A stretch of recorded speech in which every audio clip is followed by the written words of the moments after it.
What's up, humans? Welcome to the Human Music Podcast. I'm Luke Rain. My co-hosts are Tesco and Rip Kinney, and we are all music producers, artists, and producer coaches. This show is where we discuss all things music production and interview amazing creators about their origins, their process, and whatever else comes up. This week is episode 120, Unknown Player on Show Promotion. Unknown Player is a Seattle-based DJ and promoter who has started quite a few music weekly nights.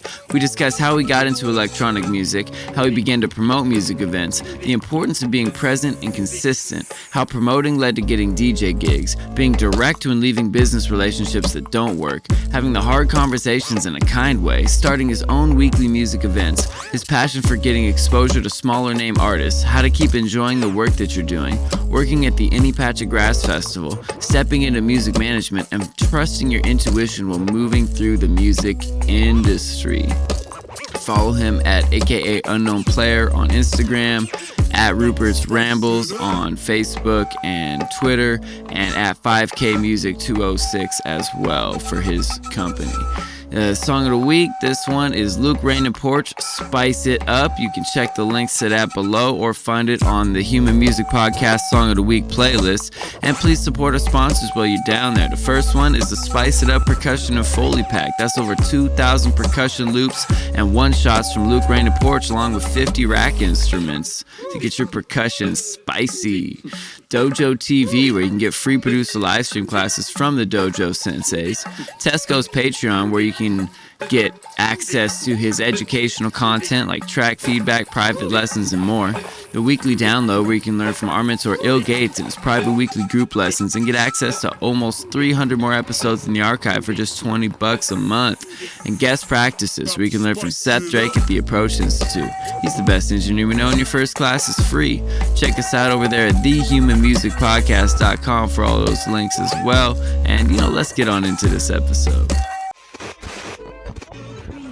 Hello, people of Earth. This is Tesco with Rip Kenny and Trap Jesus, and you're listening to the Human Music Podcast. Woo!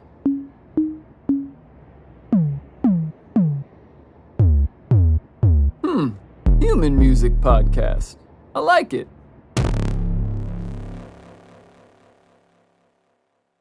What's up, humans? Sticky, icky. Let's go. All right, back again. Human Music Podcast. You know us, and we are here with a special guest.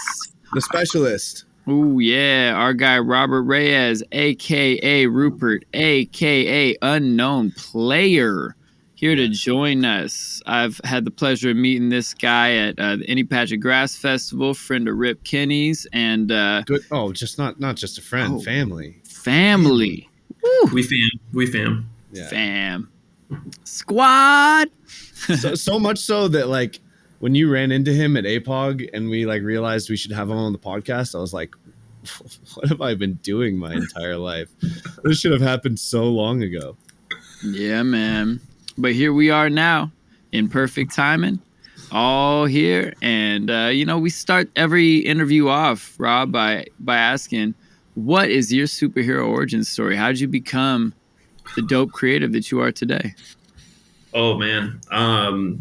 Yeah, so I guess that starts pretty early on. My mom, she had me when she was 16. So I grew up and grew up fast. And then I had a sister that was 5 years after me. So mom was 22, 23 when she had her, and single parent. So that kind of set my barometer for BS really low. I don't put up with a lot. I've always had to be on top of my own stuff and be on top of other people's stuff because I'm looking after my little sister. So it's just from a very early age, I've had these principles and had certain values that I hold close to me and expect, not that exact level of commitment to those things, but some respect for that from the people that I surround myself with. Word up. Yeah, so that's kind of the very beginning, and obviously music's always been really, really, really important to me, and been a really big part of my life throughout my life, whether it was singing in the car with the family on road trips or getting to experience new sounds. Ultimately, I found electronic music around my freshman year of college, and that was kind of like a really pivotal time in my life where I was starting to like doubt who I was myself, all of these things that you experience your freshman year of college, and finding music kind of like pushed me through this dark period.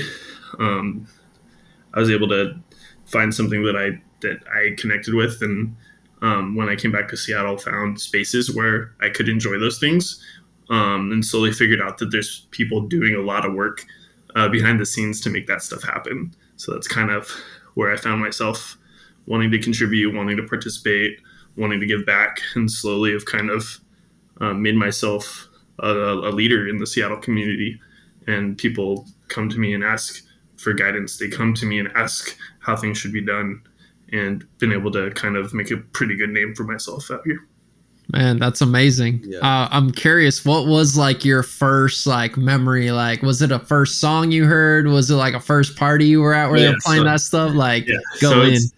It's I always listen to music in my room and stuff. And SoundCloud, I was on SoundCloud pretty early. Evan knows about the group that we're in, EM 83 right now currently, but it's basically a music group where people share stuff. And I never really like vibed with what people were sharing, so I didn't spend a lot of time in it. But DJ Complexion has a show called Future Beats Show. And he's on episode like 360 something now, and he doesn't do it like on a regular interval. It's kind of like as it happens, but he was still in the hundreds when I found it.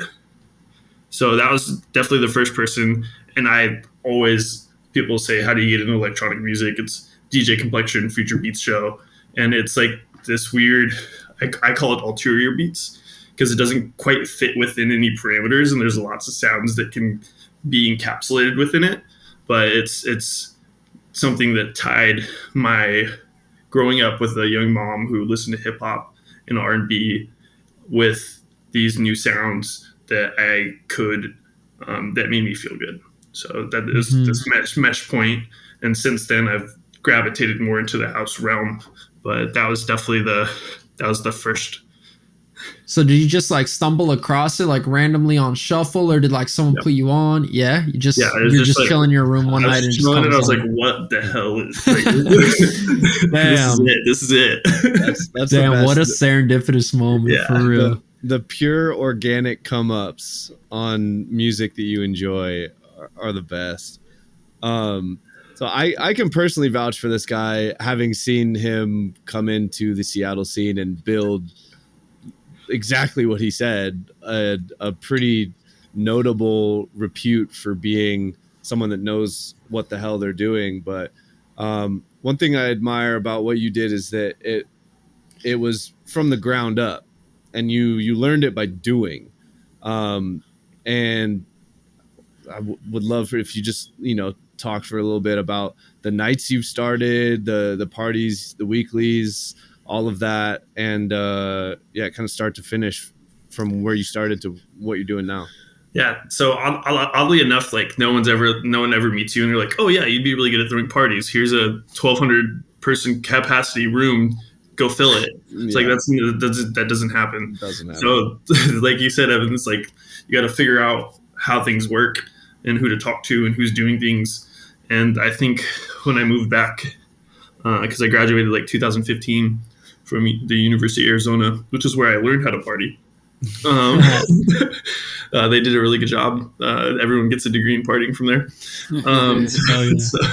So when I moved back in 2015 after graduating, Michael Bell, who you also should know, Evan, was kind of like my introduction into the Seattle scene, because he's fairly involved.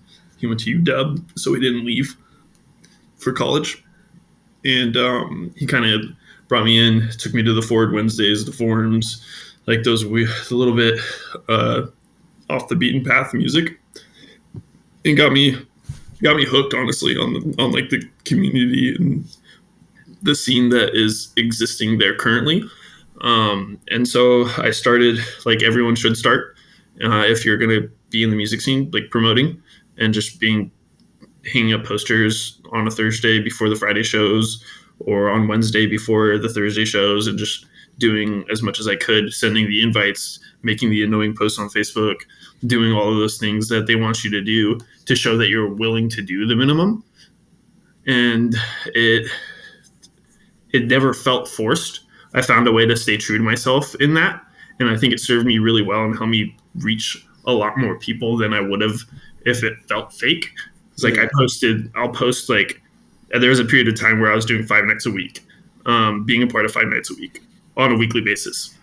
So savage. It's savage. Like if I'm announcing things 2, 3, 4 things a day, it's like that gets old for people. But I found a way to not, and it was just like I wouldn't force anything. Just I had wait a day for an announcement that I was a part of if it didn't feel good, and just talk about it when it felt right.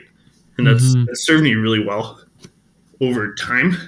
Yeah, I think something that like I struggled with when I was doing that, and I think everyone that is in like a promoting like setting struggles with, is exactly what you just said, like being authentic with like a post that is not the same, but like it's a post to hype up the night. And like even if you're just promoting one night a week, like your post can get kind of, you know, for a lot of people it just starts to feel a little stale, a little copy paste. Like, can I ask, like, is it just you like just not forcing it, and then you had a thought about something interesting on the night, or are you just like the golden child of promo? Like, what? So I really like words. Yeah. And words like the words. So I have a few stories that like about words specifically, and like the reason they're so important is because it's like there's a definition of a word, right? And then there's my personal understanding of what that word means, which could be the same as the definition or could be slightly different than the definition. And how I use it in the way that I talk is going to be different than the way that Luke uses it. And there's going to be the way that Tesco uses it, and it's going to be different than the way that Evan uses it. And it's really important to understand that when you're communicating with people. So I can say the same thing in 5 different posts and use words that mean the same stuff, but not be using the same words.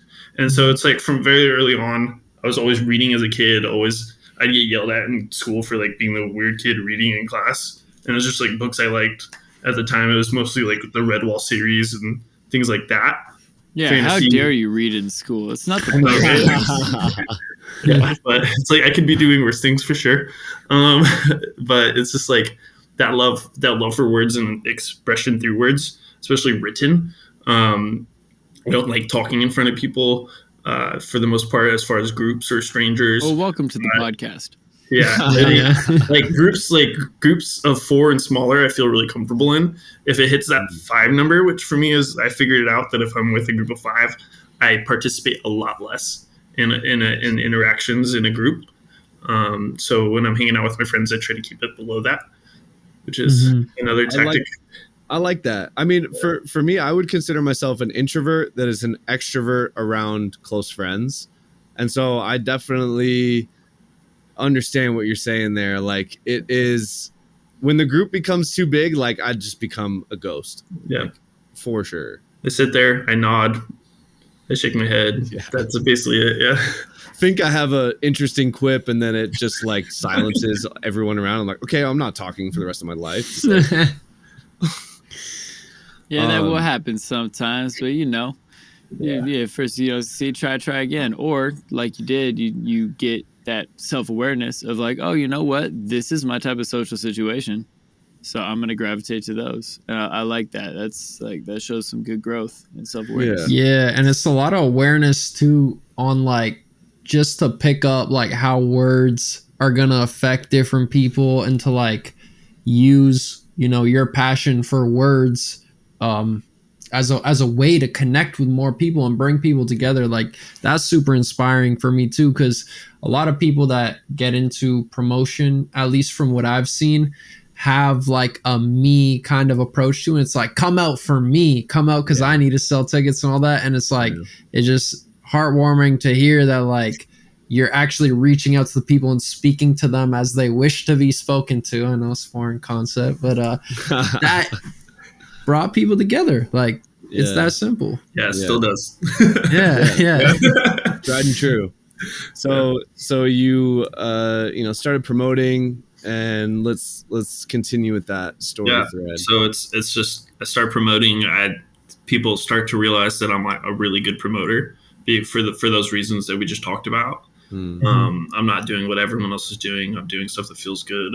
I'm at everything, like literally 4-5 nights a week. Take notes, people. You got to show up. Tuesday to Sunday, like it was like, so that's 6 days actually. So so it's just like, and slowly people start to like see if they can trust you and see if they can give you something small to do, and if they'll do it, and what your attitude is and how well you do it.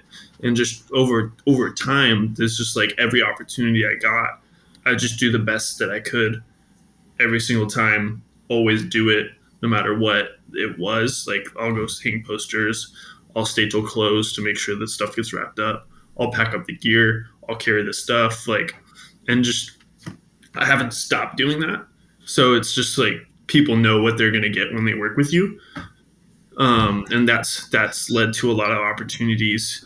I didn't start DJing until I was promoting for like a couple of years. So it's like I was learning how to DJ during the first couple of years of my time in the scene. And like I love music, so I feel like anyone that loves music, like a natural progression is to eventually get into DJing. Like everyone should DJ or know how to DJ if you love music, because then the music never has to stop. And that's the really cool thing to me, is that anyone can learn how to do that pretty simply. Like mixing a track into the next track is not like, it's not that hard at the end of the day. And like I don't do a ton of production, and I've gotten to be a pretty good DJ. I would just now consider myself a pretty good DJ after the 6 years that I've been doing it. But it's like you don't have to be good at first. Just keep working at it. And so I've been DJing more the past few years, but events is definitely where it's at for me, and creating spaces for people. So my first, I think, promotion opportunity was at Q for Heavy, which was a night by Scott McKinnon, who's Ainsley, and he's got releases on like, what's Astronomar's label? Nightbase? No, it's not Nightbase. It's I digress. So Ainsley was the first person to give me a promotion opportunity. I promoted for Work, which was Zan Lucero's group, and it kind of just like I moved from group to group. Kind of got burned a couple times, not by the Heavy crew, but it's just like you have some experiences where you're like, I don't know if that felt good. I don't know if I want to continue to be a part of this system that's kind of like more or less taking advantage of people for its own success. And like, that doesn't feel good. So I would find places where it felt good to contribute and it felt good to be involved. And my knowledge of what was going on would evolve every time I got exposed to a new group. And it was bass music. It was, most people don't know this, the first night that I ever threw was with Michael Bell, and it was bass music. And so that was, like, I'm known for house music stuff now, but it's like that's not my music. What I like is not limited to any one thing. And I like the nights that feel the best to me are when there's a growth and transition throughout the night and progression through sounds. That those nights are the coolest to me. Being able to do that, So it's like, I can only listen to house music for so long, you know. Me for sure. You can only listen to anything for so long. But it is cool that I'm like, obviously they're starting to materialize a thread in what you're saying, which is like authenticity, like both in what you do and what the night is that you're contributing to the people around you. Like that authenticity, you see it. And for someone like yourself who has it, like it is amplified being around people and an event that it truly is, you know, authentic as well. And it's really tough to like cut ties from something that you've put work into, especially in the promo field, because I think for a lot of people it's like, oh, I've put so much work into promoing for this and getting up this ladder to where I could probably play now. And then like, if all of a sudden like that isn't the thing anymore, like I think a lot of people struggle with pivoting into something like from that point. So kudos on that. It sounds like having a lot on your plate promo wise might have been a benefit as well, because you could just focus in the ones that you were enjoying. At first it was just like, I'm young, I don't need to sleep, like I can do all of this. And it's just like I worked a full-time job while in college and going to school full-time and starting a fraternity. So it's like I was used to just go.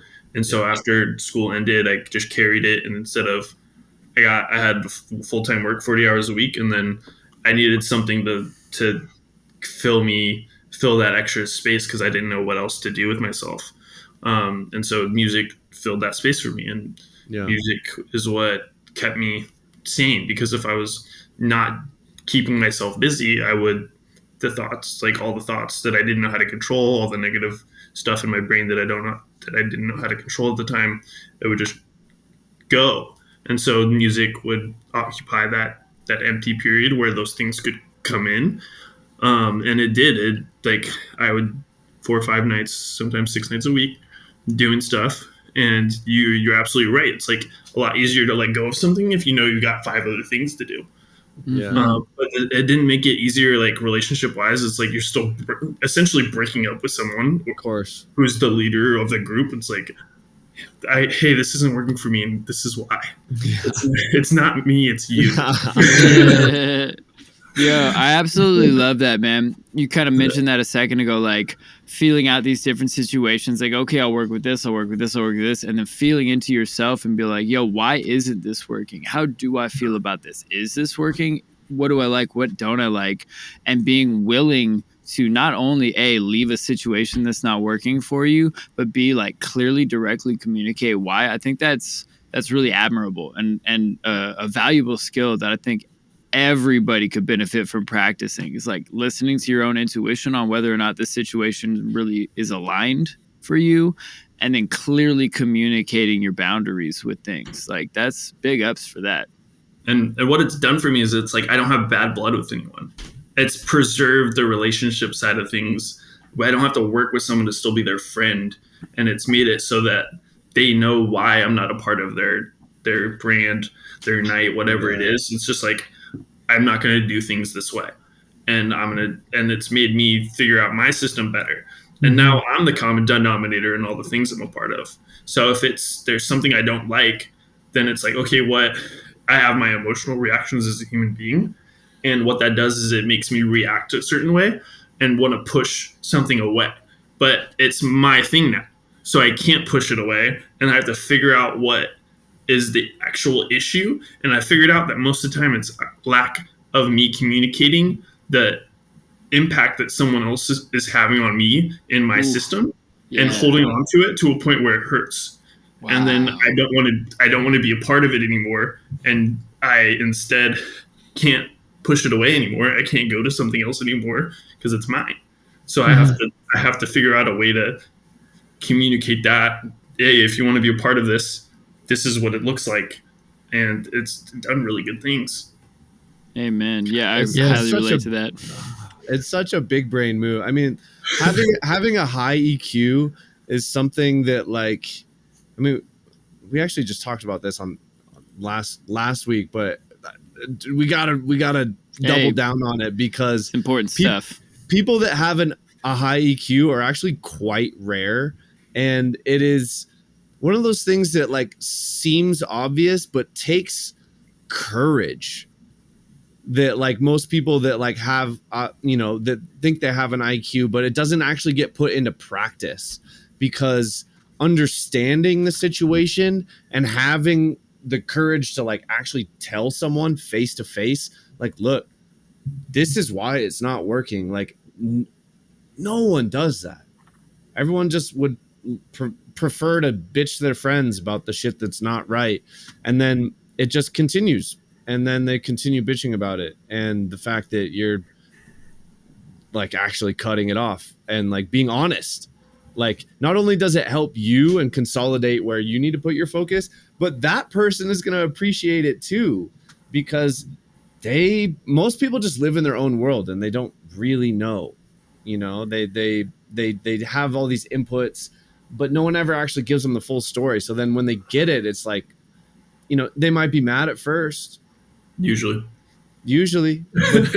but down the road, they're gonna A, respect you for it, and B, appreciate the fact that you let them know what a lot of other people are probably also thinking. I'm still friends with every single person that I've had one of those conversations with, and I would say that I'm better friends now because of those conversations, dude. So it's like, I totally believe it. That's you're crazy. doing your friends a disservice if you're not addressing the things that piss you off. Like, if you don't have those conversations, you're never gonna grow as individuals or together in relationships. Yeah, I can think of moments in my past where a friend took me aside and was like, "Hey, this thing you're doing is not working for people. I want you to be aware of it." Like, did it with kindness and directness. And like, looking back, it's like, even though it kind of hurt in the moment to hear it, it was like, oh my God, now I get to work on this. Now I get to like see myself better and understand how to be a social person better. Like, so valuable. Such a kindness. Something I think about a lot is like, they had this study where they found that like people are way more likely to be hurt and offended and have a negative reaction towards something if it breaks their expectation versus if it's actually a negative thing, but it matches with what they expect out of the situation. So that makes total sense. We all have narratives that we create in our head of what we think our reality is.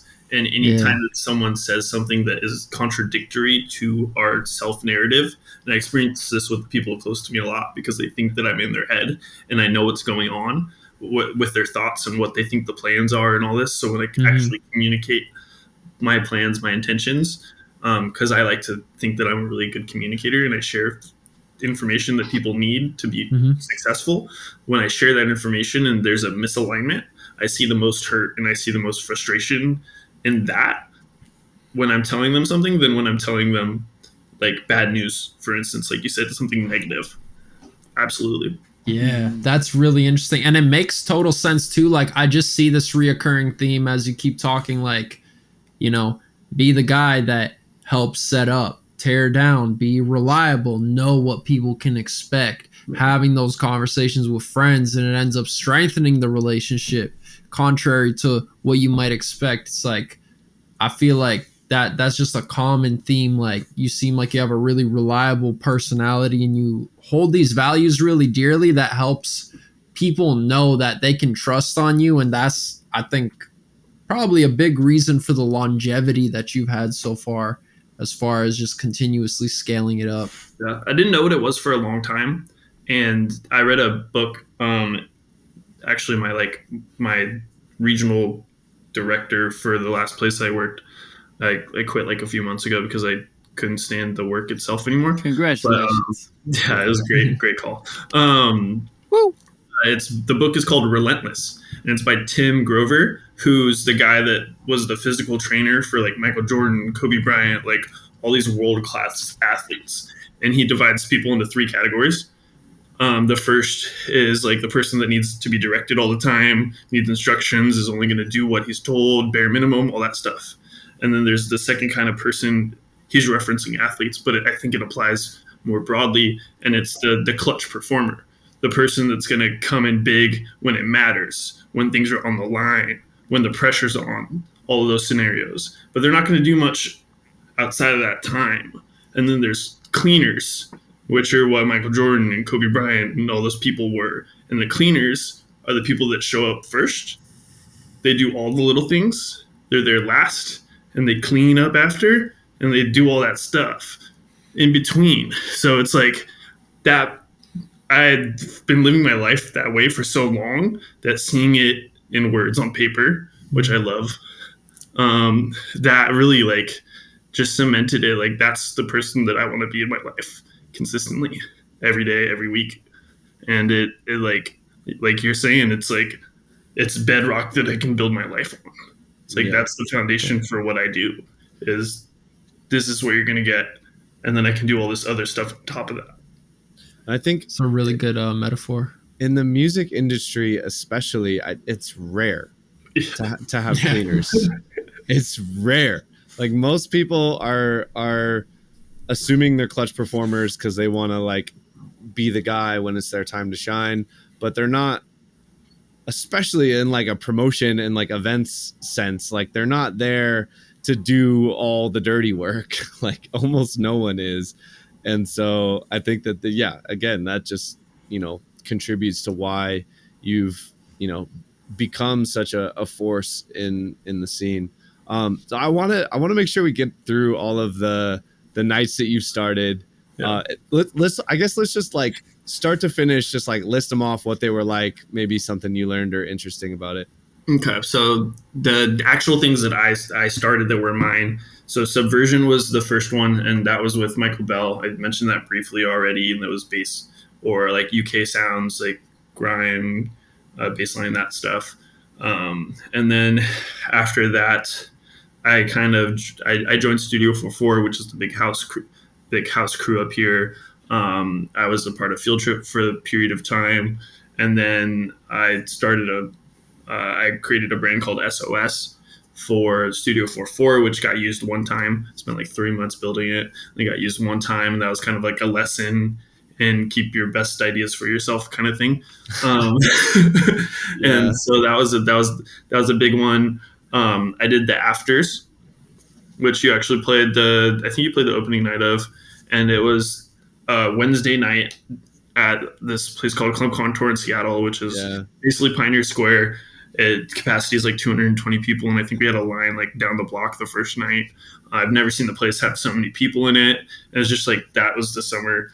Slow-Fi was another night that happened that summer with Sean Majors at his bar Justice, which was a speakeasy, which was really cool. God, that place was so cool. It was cool to be part of that. Yeah. So that was both the same summers.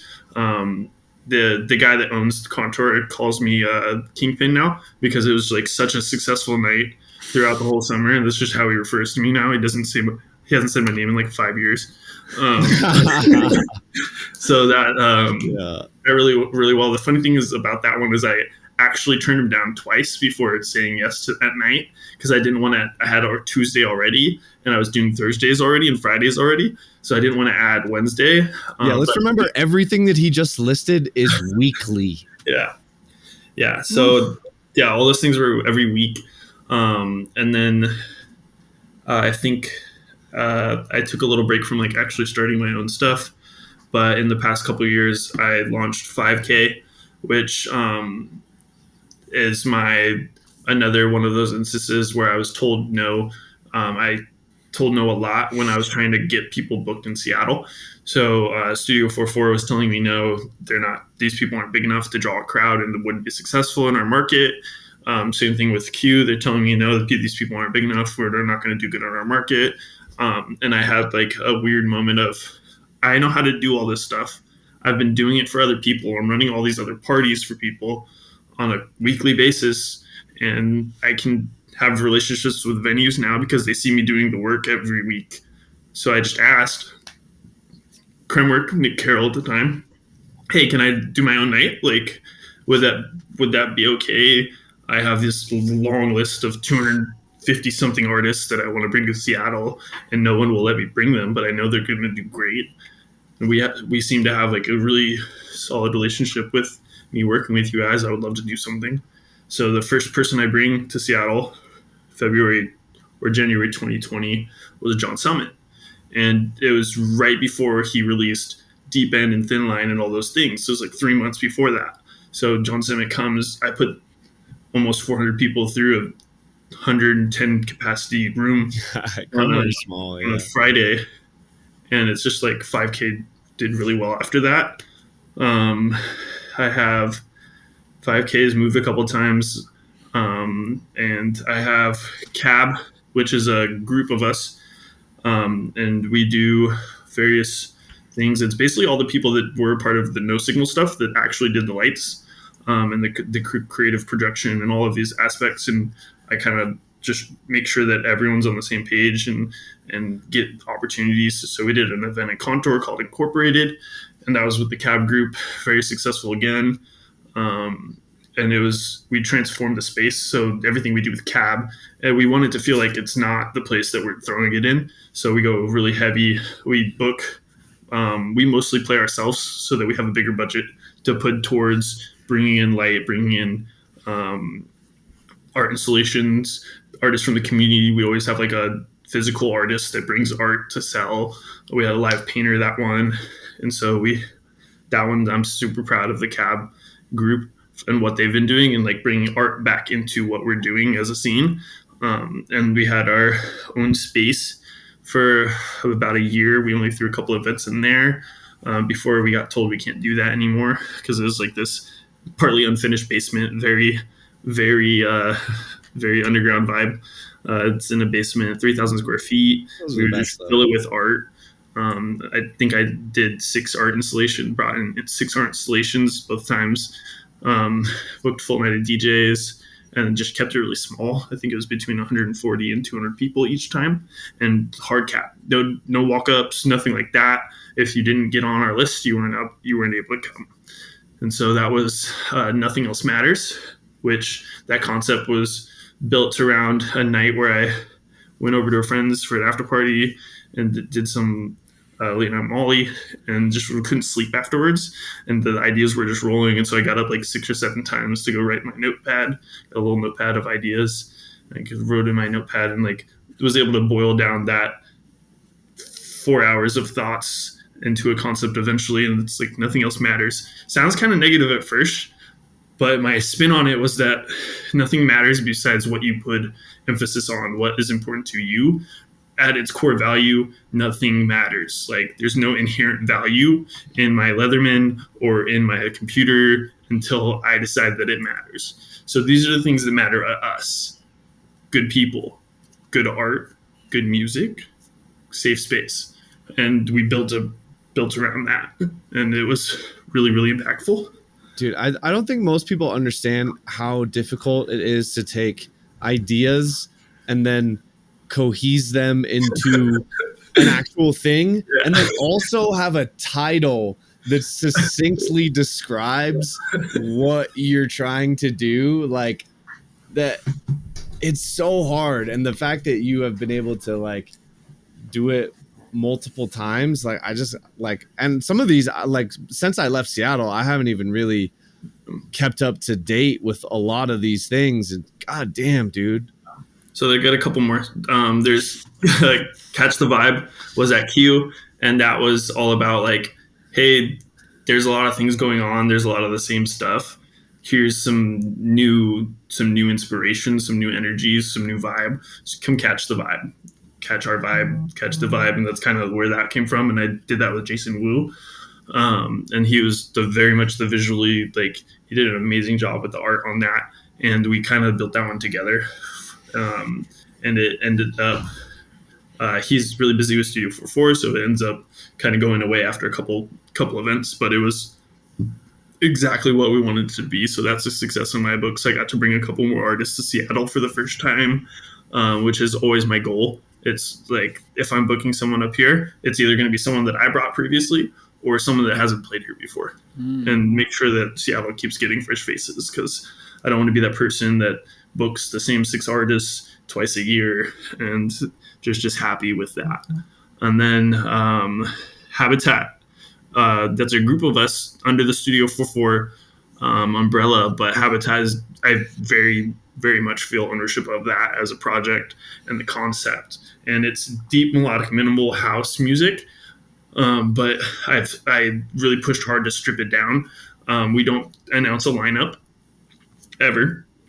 And we only have a resident DJ and a guest DJ, and we don't do set times either. So it's like you two are the ones that are playing. The resident usually has some input on who they're playing with, and they kind of figure out how they're going to structure the night, whether it's switching off every so minutes, but it's not like a structure that they have to fit in. And that was a hard sell to the group. We're not going to announce the DJs that are playing our DJ night. That was really hard for Ballsy. people. Yeah. Visionary. I died on that hill though. And I was like, this is happening. It took a lot of convincing and eventually got down to like, why can't it work? Tell me why it can't work. Don't tell me why. I shouldn't have to convince you why it's going to work because you're the ones that are doubting that it would work. Like, I fully believe in this. Like, it's so smart though, because like someone like yourself who runs things with authenticity and attracts the right people. Like, if you run a night that is always quality and you don't announce a lineup, there's no reason to go or not to go. You're just going to be there every week. And like, I really admire that idea. There's something special about it. It's been really impactful. Like, in hindsight, everyone says they love it and they love that we're doing it. Of course. But if you would have had a poll of the Seattle nightlife, it was like, would a night be successful if it didn't announce the DJs prior to this? Like, there's no way that anyone would have said yes. Mm-mm. Of course. Yeah, you have to look past all of that and see, like you said, the value in that. It's like everybody's looking at the outward things that kind of look like they have value, or the tried and true thing, you know? Not that those other nights don't have value too, but it's like you immediately stand out from not doing what's going on the other 4 nights. Yeah. And setting that like consistent vibe of like, yo, this is going to be this type of night. This is for this community and this scene. When it's like really truly for the community of people who love this music, it makes sense to me that like they would just keep showing up and be like, yo, I trust. That's another Wednesday night. So that's midweek. Yeah. There you go. Every week. Yeah. Yeah. So how many events are we talking here that you've started? Because I definitely, in the multitude, lost count. Just more than A 10. lot. I didn't count either. Yeah. Nice. It's a good amount. I would say that I've probably started like close to 10 of my own concepts at this point. With a partner, with like another group at 5K is the one that's like that's singularly mine. No one else was a founder of that. Most of the other things I usually try to involve someone. Whether it's someone that was like, hey, I would really like to throw a party sometime and I don't know what to do. And so that's what the afters was. It was my buddy. He's like, I want to throw a night with you. I want to throw a night and I don't know what to do. And so he kind of had some graphic design skills. So I was like, okay, I don't have Photoshop. So you handle the graphic design. I'll do the other 95% of this and we can split this 50-50. And I feel good about that because you're going to learn these other things and I can kind of shift some of those items to you. By the end, he was like helping with booking and everything. So if people want it and they are willing to do what they can to begin with and take on more as they learn, I'm always down to help people grow and get involved. Amen. What have you seen like when working with people? Like, what do you look for in those folks that like you're given that chance to come along? Like, you know, you talked about the things that you embodied to make an impact and get invited back to things. What do you look for in people where you're like, man, I'll give you a chance? Yeah, I try not to like. There's. That's a really good question because it's like not consistent. I'm definitely not consistent in the way that I decide at all. And for some people, it's like I have a good friendship with them, and they're asking to be a part of something where I've known them for a long time, and they're asking to do something, and it's like, okay, I'll give you a shot, even though like I see these other things that I wouldn't necessarily let fly if it was someone that was brand new to me. And on the other side of the spectrum, if it's someone that's like brand new to me, I almost never say yes anymore. I have like haven't talked about this much, but I have like a 6-month rule on when I meet someone and when I'll actually book them or involve them in anything I'm doing, because I've had some people that I've brought in really quickly and given them a lot of access to me and the relationships that I've built and things that I'm a part of, and they do some really, really bad shit. And then it's like, okay, have one of those hard conversations. This is why you're not going to be allowed at my events anymore. This is why I don't want you involving yourself in this community, and had to like draw that hard line, which they respected for a period.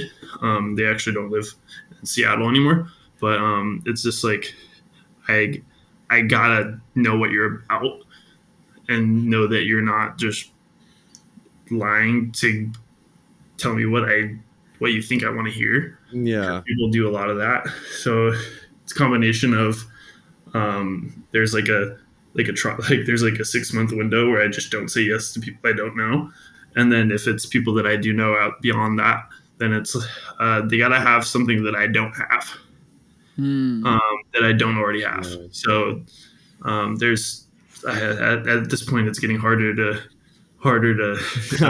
use that as a barometer, because I have access to a lot more than I did when I was beginning. But you got to have something that's going to add to what I'm doing already. Otherwise, I'll just do it by myself. Although at a certain point, when we're all wearing so many hats and we're doing so much, I imagine it's nice to find somebody that like you can. Oh, if you're here, I can stop doing that because I trust that you're dope at that. Like, yeah, I imagine so that has you gotta an effect. be able to do something that I can't do. So it doesn't necessarily have to be something I can't do at all, but it's got to be something that like you're better than me at. Yeah. Yeah. Let them take that off your plate and free up your time for Easy. the things you're better at. You got the light stuff handled. Go for it. Like I don't have to worry about it. They'll still like, even when they're really, really good at what they do, they kind of still defer to me because of my presence and the foundation and consistency that I operate within. Just generally puts me in a leadership position, because I'm the only one that's there every time, no matter what. Whatever else I got going on, I still like run my stuff. There's very, very few times when I've stepped away from that for personal reasons. Yeah. So I'm curious, because it seems like your goals aren't really rooted in like throwing bigger fests or getting more people in the door per se. I'd love to hear a little bit more about just like what's exciting you currently. What's your inspiration as far as future events, and like where are you looking to take it? Like, given if you had more resources and all this stuff and things continue to scale, like how do you want to put all of that to use in your vision? Yeah, I've actually been thinking about that a lot lately, because it's like because like at a certain point you have to scale up to do more cool shit. Like there's like a point in which I maximize the cool shit that I can do with the size that I'm doing it, and the bigger things get, I feel like a lot of times you lose some of the soul of things. And so it's my biggest thing that keeps me up at night currently is how do I keep my whole soul and let more people have access to it. And so like everything I do, I put as much of myself and my soul and my intention and my desire to make people feel comfortable and safe and enjoy it and maximize enjoyment, without losing that part. Like how do I let people in without losing those things? And that is 100% the thing that I'm focusing on figuring out. And I think it's just slow and steady. I don't think you can ever like take a big jump in capacity and preserve that stuff. Like every time I watch something and I see something that's really, really good, and then they make a jump, it loses a part of itself. And I'm terrified of that happening to the things that I create. So for me, it's a long road, and it's not going to happen fast. And I feel pretty good about that. I'm a patient person. So I tell Monkey Loft is the place that I just moved 5K. And it was like probably a year after talking to him about doing events and proposing some concepts, and him being like, oh, I don't really have holds. It's like, don't worry about it. I'm a patient person. Like when it works, that's going to be the right time, and I'm going to feel good about it, and I'll be more prepared. So I'm just steadily growing what I have in front of me. Becoming a part of things that are bigger than me that I feel good about is a way that I have sped that up a little bit. APOG is bigger. APOG, which is Any Patch of Grass, which is where I actually met Luke.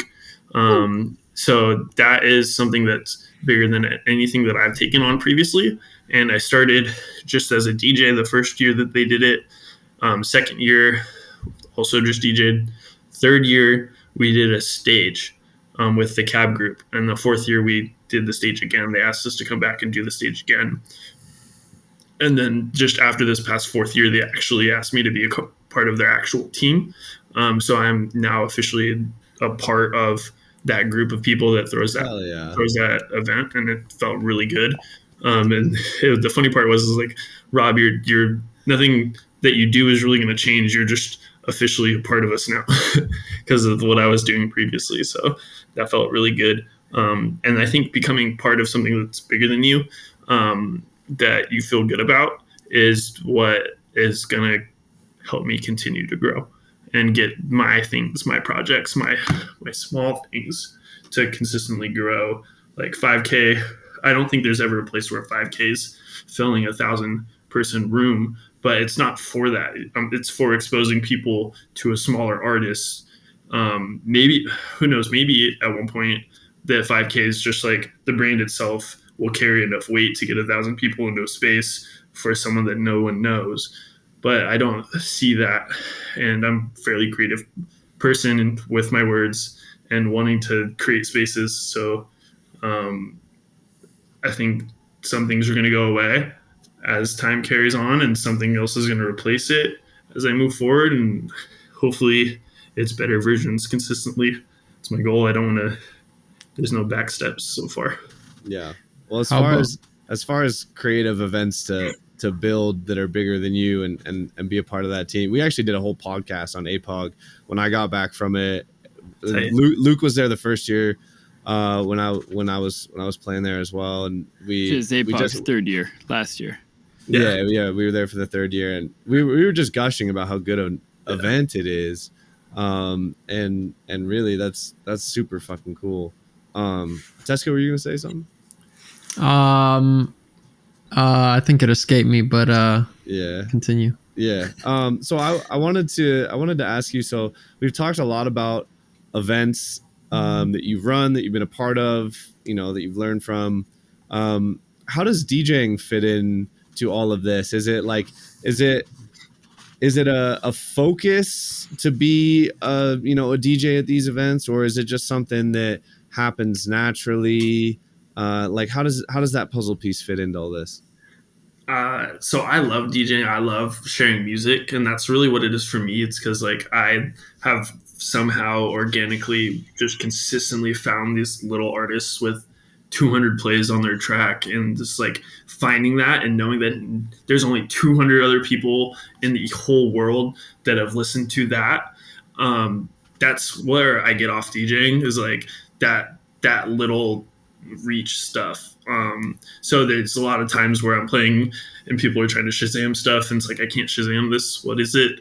Like that realm for me, DJing is like, I want to be a tastemaker if I'm DJing. I don't really care if like everyone knows the songs that I'm playing or if everyone's singing along. I want people to like lose control of their bodies to the rhythms that they've never heard before. So like I have this quote that I keep up on my music pages, and it's, music is a safe place, it's the escape.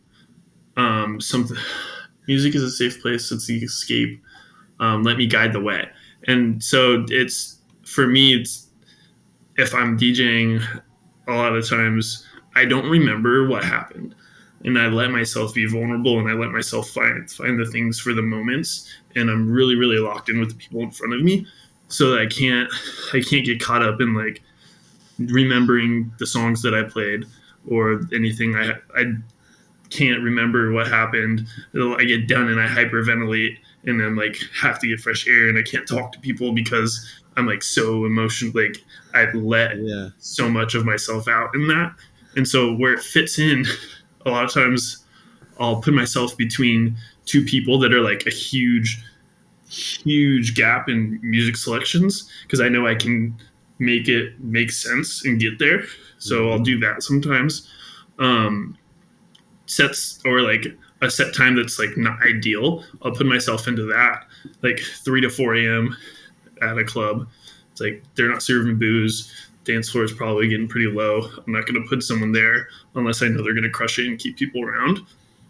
And then doing events, everyone wants to play my events. Everyone wants to play that little event with the cool art or the big sound system or the Renegade under the bridge, which is something I forgot. Limitless. We just started a Renegade series that's free shows with a group. It's a Fujin group. They're local too, but the guy built his own sound. It's like really cool. Like straight up built his own speakers. Yeah. Like that's sick. They bang. Yeah. So that's another thing. But it's like people want to be a part of the things that I'm doing. So I never run out of bookings because people book me thinking that it's going to get them something, which is not how I particularly operate. But I'm like, I'll play your show still. Yeah. It's not that like tit for tat exchange. But that being said, if you like somebody and what they do and you want to book them, like that is a good way to begin a relationship and like see if you vibe with somebody and have a mutual benefit of exchange. I do dig that. It's kind of like the light and shadow sides of the same action. The light side being like, hey, I like this person, I want to help them out and see if we vibe, build a relationship. And the other one is the expectations of like, oh, that means I'll be owed something back. Yeah. I'm like most things I make it very clear, like, hey, like I want you to come be a part of this. It's not I'm trying to get anything from you and vice versa. Like when I'm playing for something, really grateful. Thank you for the opportunity. I don't know how this is like, I have one specific example and I can't think of the exact words because it was definitely a situation where someone was booking me and didn't outright say, I expect to be booked as a result of me booking you. But like everything in what they were saying was communicating to me that this was a tit for tat situation. And like, I forget exactly what I said, but it's something along the lines of like, I know what you want from this engagement. I don't think that is the best way to go about it. I'm still happy to accept this, but if this is contingent on getting something else, I'm okay with also not taking this. So it's like I don't want to owe people stuff. And I had someone early on in my promoter career that was like, I gave you a shot, you owe me this, that, blah, blah, blah. Especially when I started throwing my own events, they try to like hang what they did for me over me. And at that point, it's like, no, like get this. I did more for you in your events than I ever got back. You took advantage of me. I gave a lot and I don't regret it because I learned so much, but you don't get to then hold that over me as something that you did for me. Because the reason you wanted me was because I worked so hard, because I did this, because I did that. It's not like I didn't have value. Yeah, that's a really interesting one. The people coming back after, especially after like being a person that takes advantage, being a taker, and then being like, yeah, but now you owe me. That's a fun dynamic. And I really like your how you said like when you learned from that situation and you took that going forward and you could see, oh, I can tell this person wants this to be an exchange where they're trading something, and I'm just gonna diffuse the situation before I accept the gig by being like, hey, I think I know what's going on here. This doesn't work for me. And if that's the only reason you're doing this, I'm totally cool stepping out of this. And like no hard feelings at all. Yeah. That like beauty of like the total lack of need or desperation and being able to like really stand in your strength as a person and be like, hey, look, these are my values. This is where I draw my boundaries and I'm not going to cross them. And if that means I lose out on this opportunity, I'm totally willing to do that. Like, I think people can learn from that in so many types of situations. I feel like in the music industry, other places too, but it's so prevalent in the music industry where people will cross their own boundaries or get taken advantage of because they're so desperate for any opportunity. But you hear so many horror stories of people getting taken advantage of or signing away their rights to music or doing stuff without compensation or whatever the situation is because they were so scared to miss an opportunity that they were willing to take an opportunity that was clearly damaging to them. Yes. And on that note, DJs listening, do never play a DJ set without being compensated. Like literally, do not do it. It's not going to help you. It's not going to help the people around you. It's literally just someone trying to get free work from you. There are exceptions to this. Really cool, creative, free shows where there's a lot of work going into it. People aren't making money. Yes, take that free gig. That's a dope one to be a part of. But if someone is charging for tickets, you should be paid. Yeah, I was just kind of thinking of that exception as you were saying that. I was like, yeah. And also this weekend I'm playing my homie's Renegade show in the woods for his girlfriend's birthday because I love them both and I just want to play music with there's them. There's special things that you be part of. Like there's special things that if you want to be a part of it, like I don't get paid for the APOC stuff, but like there's nothing I wouldn't do for that group of people to like help them accomplish their mission. And they don't make any money because everything goes right back into APOC. And so it's like they get the best sound, they get the coolest lights, and it's just like I'll take like you guys feed me a few times and like I'll be out there for a week and a half building. Like that's totally cool. Yeah, so yeah, really feel into your intuition. It sounds like what you're saying about like back to that, like about like why am I taking this gig? What is the point of this gig for the people who are running it? How does that affect me? You know, am I doing this to help a community situation, or am I being taken advantage of by somebody that can pay me but just doesn't want to? Yeah. And it's different like too. If it's not so black and white. Yeah, it's a gray area. Yeah, it is. It's an entire section of just gray and in all shades. There's actually no black and no white in this scenario.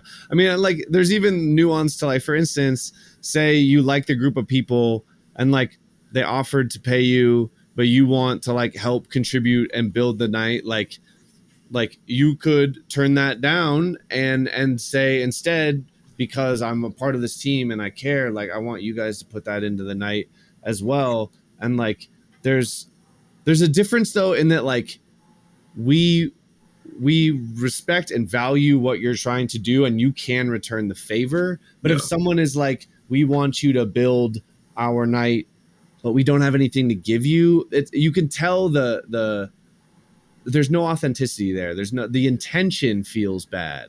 Yeah, I think a really good example of this, actually, Evan, it's actually you, APOG 3. When I reached out originally, it was like, hey, I want you to play our stage. This is what it looks like. This is what we can do on just budget wise and what that looks like. I know where you're coming from Oregon, all of these things. And I was just like very transparent with the situation. And you said, Rob, I don't want your money. Find a way to get Shelby a ticket and we'll make it happen. And so it's like, that's a perfect example of what you just said. Yeah. I mean, it was a total win-win. I mean, I wanted to be there anyway. Yeah. So I'm being honest, it was so fun. Yeah. But and you get to drop some beats at a cool ass stage in the woods, and your wife gets to hang out with you. What? Yeah, I thought that stage was super cool that year after we did it, and then like we did our year 4 stage, and I was like, oh my gosh, yeah. That's exactly my experience with it. I was like, wow, this is amazing, and then I saw it the next year. I'm like, damn, level up. And very happy that you still had that cool melty projection mapping on those trees. That's not going anywhere. That is required. Never needs to leave. My favorite visual in a festival that was full of my favorite visuals. Dude, literally of any festival I've ever been to, that's the coolest thing I've ever seen at a festival. Like, what the fuck? It's so sick. This year I stood and stared at that for like 20 minutes while I literally danced with the fern. Shouts out to Acid for that moment.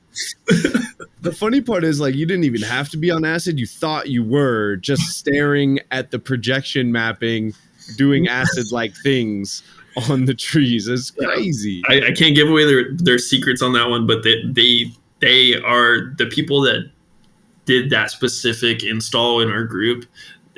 They're like frustrated at how simple it is and how much they would like to do, how much more they would like to do, but it's like so impactful that we like they can't go anywhere now. Well, Yeah. leave that, and then like the other thing you want to do. Well, you could do that too. Yeah, do that on the other trees across the way. We'll see who likes There's what plenty of better. trees. There's We'll plenty see of which trees. one has more high kids staring at it at 2 a.m. It'll be like a little science experiment. We'll have some guys in lab coats standing behind a two-way mirror in the woods, writing on clipboards. Yeah. I would probably stand and watch that as well. So we've talked about events, we've talked about DJing a little bit. There's one other thing that I know you recently got into that I want to touch on. The management side of things with the 5K. I know that's kind of a new thing, but like if I know a lot of people that are listening to this are aspiring producers and are probably curious about that process and kind of the ins and outs. And you know, if you just want to share how that's going, what it is, and like maybe some lessons learned or anything that, you know, might be beneficial to share. Yeah. So it's been less than like 4 or 5 months since I took that step into some kind of management role. Yeah. And managing Tony H, who is very, very talented and is getting lots of opportunities without any effort on my part. And I'll be the first person to say that. Like he's named the things that he is doing. He's become a part of Space Yacht, all of these things. He runs his own label, 2 labels basically, Late Night Munchies and Munchies After Dark. It's just, there's not very many people that I see in the world that I operate in and I have influence within that is working as hard as me and harder. Like this man works harder than me and is giving everything he has to becoming what he wants and not what he thinks he wants. He knows what he wants and he knows what he needs to do to get there and how much work it is. And he's doing it every day. And so like, I didn't have any desire to manage anyone until we were having a conversation and he was like, I need management and I need it. And I need it. I got too much on my plate. And that's really what it was for me to want to take that step and manage someone and help someone be the best version of themselves and take some of the administrative stuff off their plate. So I've negotiated things for him and gotten him more, but it's very little of me actually getting him stuff. His name is pretty well known at this point in the house music realm, which is like, I like to explain it as like there's rock stars who are like every single person, every household knows who they are. Like Elton John, everyone knows who Elton John is. There's people like that level. It's like you're a household name, and then there's like big people in the house, and like that's like a Carl Cox. And not everyone is gonna know what a Carl Cox is, but everyone in house knows what Carl Cox. So that's like the top of the house, but it's still down here compared to Elton John. Mm-hmm. And so it's like if Carl Cox is here, and let's just say that one of like John's helmet is like close to here, and then Tony H is like here somewhere, but he's still on the spectrum of like there's a good chance that people know who he is. So it's like he's developed himself. He has his own brand. He has his own things that people know him for, and that's why he needed someone to take on responding to emails for him. And that's really what it is. That's my job. I respond to emails for him. And like I'll touch base with him on certain things that as I get to know him, like I need clarification on certain aspects and preferences. But as I get to know him better and better, I need less touch points with him, and I can work more autonomously and represent him, because that's my job. It's not what does Rob want. It's not what Robert thinks Tony wants. It's like what's best for Tony. Yeah. And that's what a manager should be doing. They should be representing you. If like he pays me a very small percentage, and I wanted to work for free for a little bit, but he wouldn't let me because I'm still figuring this out myself. Like, what do I need to do to be a good manager? But he wouldn't let me do that, which I ultimately respect a lot, because I probably wouldn't let someone else do that either. So it's expanding their they're the audience that sees them. So I'm reaching out to people across the country in different clubs that may not be on his radar. So I'm doing like the cold call things for him. Outside of the US as well, just like shoot your shot, kind of thing. It's like, you never know. Someone would be like, listen to the demo that we send them and be like, yeah, this is fire. Let's get them to Berlin. It's like we never know what kind of stuff. It's like some of my coolest experiences. It's like I just wrote an email and I wanted to see what they would say. Always it's always good to shoot your shot and like be respectful, be humble, do all those things, but like know your value and ask for what you want. Yeah. And sometimes people say yes. I learned a phrase back in the day: a closed mouth don't get fed. The squeaky wheel gets oil. Oh yeah, man. That's the other one that fits right in there with that. Yeah, I like both those phrases a lot. And I think what you were originally asking for, like artists and producers that are coming up, it's like when would you need a manager? What is a manager supposed to do? It's like a manager is supposed to like preserve your brand and make sure you're not getting taken advantage of, and you're getting good deals, and people are respecting you, and they're sending contracts when they're supposed to be sending contracts. And like people, especially small artists, will get burned because all they have is a conversation on Instagram to go off of. It's like, get that stuff in an email. What are the dates? I will not send Tony any place that does not have a contract, actual contract, and I'll write it myself if I have to. You can go Google like artist agreement. If you go Google artist agreement, you can get a boilerplate and you can change whatever you want. And like most people don't even read. Most of the venues won't even actually read what I send, and I know that for a fact because I've been on the other side as a promoter. Like I skim that stuff real quick, make sure that everything looks okay. And then I'm not like a lawyer. I don't know what to look for as far as like what wording is bad for me. Like I happen to like words a little bit more, so like I generally get the idea of what's being said, but I don't speak that legal mumbo jumbo. So Yeah. it's just like make sure you're working with someone that's taking care of you really well. And then most of the time you can do all that stuff on your own. Like unless you're working 60, 70 hours a week, 80 hours a week, which I promise you most people are not doing, then you can absolutely have time to send a couple emails at the end of the night to people, to places that you want to play, send out your new EP to a few labels at the end of the night. Do we want to get a release? Like you don't need a manager until you have so much coming in that you can't handle it. Yeah. Yeah, I've heard you don't need a manager until you got something to manage, and you don't need a manager until you've got absolutely no time left. Yeah, it's like, And I've heard from managers, I won't represent any artist that I am outworking. Yep. Yeah. I think that's something that's really important to note on the topic of like management, and for producers especially. I think a lot of people have the just kind of the fairy tale understanding of how it works, and truly what most people miss is that like you have to build the thing to a point that you are already getting that magnetism from people around you. I think a lot of people expect that a manager is like the person that's going to connect them to make the things happen, but the things don't happen until you make them happen yourself, and then you can expand upon that with a manager. And that's not new. That's not like it just started in the past 10 years. Like that's the way that it's always like you didn't get, if you watch any documentary about any like band,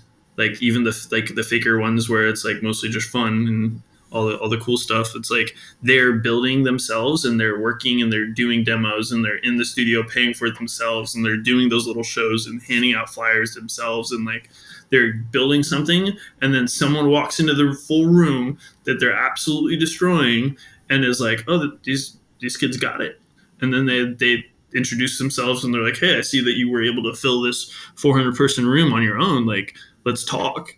Yeah, let's get you into the 800 person room. Yeah, now that you're crushing it here, I know people that I can make the connection to level you up to the next spot.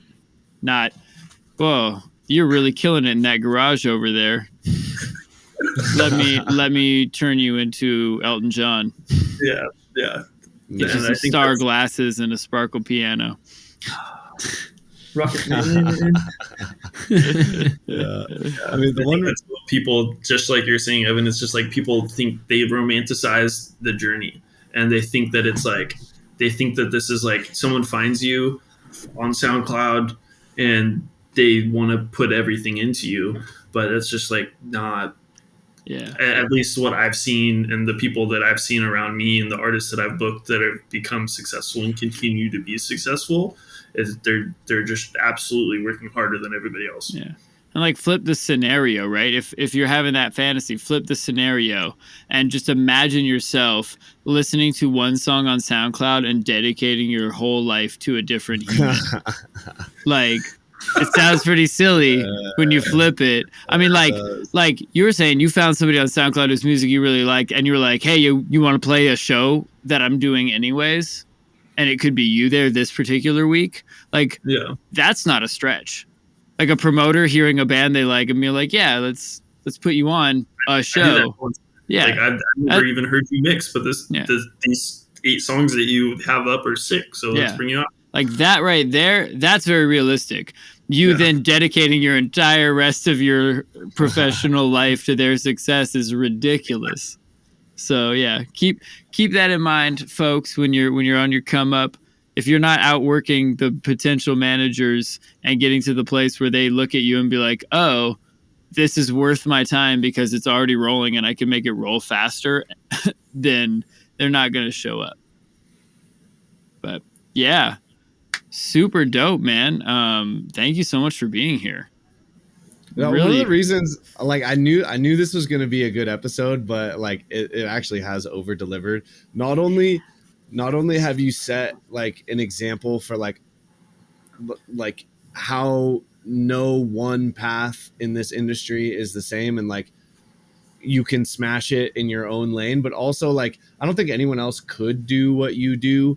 And we've talked about so many like important soft skills and like other things that are auxiliary to like what people think is important that are actually more important because they happen every day. Like all of this, everything we've talked about today is like A, novel, that like we haven't really talked about pretty much any of this on the podcast, and B, like so everyday useful. Like I've absolutely loved this entire, what has it been, hour 20 so far? Yeah, that's definitely the difference maker, because a lot of people can do the big things and like they can play a good set to the big crowd that's already going to be excited, but like the opener is way harder sometimes. The opening set's way harder sometimes, and it's staying when you're exhausted and everyone else wants to go home and crash out for the night, but you got another 2 hours of teardown to do. It's like those things, and being consistent and the little things that you do, that's what sets people apart. It's like everyone can rock a full crowd, but like, are you going to be there to pick it up at the end of the night? Woo. You got to Amen. put in the work. If I've learned one thing from this, is that you got to show up and you got to put in the work and you got to be authentic and honest. Just be yourself. Like, yeah. Amen. All right, tell the people how to get a hold of you and find out what you're doing online. Yeah, so my address, no, I'm just kidding. Make sure you include the social security number. Yeah, of course. Yeah. Like they introduced them, Rupert, unknown player. Instagram is AKA_unknown player. Facebook, it's Rupert. Twitter, I think it's Rupertsrambles. And I don't have a huge online presence. I mostly try to keep stuff through my brands and the things I'm doing, which currently are 5K, Music 206, and our cab Instagram is very small. We're probably not going to keep that one going. Actually, it's just really hard to keep 6 dudes working together. Yeah. But if people are in Seattle and want to come see one of your cool events? Like which ones are going on and when? Yeah, so through the summer we have Habitat, which I talked about earlier, and that's our Wednesday night midweek. It's actually 7 p.m. to 11 p.m., which makes it a little bit easier for a Wednesday. Nice. Minimal, Yeah, melodic, deep, and that's through Studio 44. So if you Google Studio 44 Seattle, like that'll get you right there. And then I'll have some things here and there. I guess my personal Instagram, aka _unknownplayer, is the best way to keep track of what I'm doing in Seattle. I have random people hit me up all the time. Hey, what's going on this weekend? If I'm not throwing something, I can definitely point you in the right direction. Yeah. Amen. All right, yeah. man. Sick. Thanks so much for for coming being on here. That and was chatting with amazing. us, man. Yeah. It was a good time. Super Have a dope, couple yeah. beers with the boys. Amen. Yeah. Hell yeah. Yeah, and then the way we sign all these out, we'd give them a peace and a peace among worlds. Hey. Tournament meets peace among words, 40. Fucking do it. I like it. All right, humans. Thank y'all so much for being here. Appreciate y'all. Hit us up at THMPmusic.podcast.com to get access to all our links, socials, sound packs, things like that. And support our sponsors too. Make sure you get that Spice It Up percussion and Foley pack. It's got over 2,000 percussion loops and one-shots from me, Luke Rain, and Porch, along with 50 rack instruments. You can also check us out on Dojo TV. It's free producer live stream classes from the Producer Dojo Senseis. There's a bunch of dope classes and content over there for free, and we do this show every other week live over there, so you can hop in the chat and ask questions, have fun with us. Tesco's Patreon is also an option. You can get access to his educational content. That's project files, behind-the-scenes footage, access to his Discord track, feedback, private lessons, and more. There's the weekly download where you can learn from Il Gates and his private weekly group lessons and get access to over 250 more episodes in the archive just for $20 a month. And guest practices where you can learn from Seth Drake at the Approach Institute. He's the best engineer we know, and your first class is free. The song of the week you're hearing behind me is my tune that I did with Porch called Spice It Up. It showcases a lot of the sounds from that percussion and Foley pack that we did. You can find the links to all that down below in our episode notes, and you can check us out on the Song of the Week Spotify playlist. There's a link to that too. Till next week though, peace. Peace among worlds.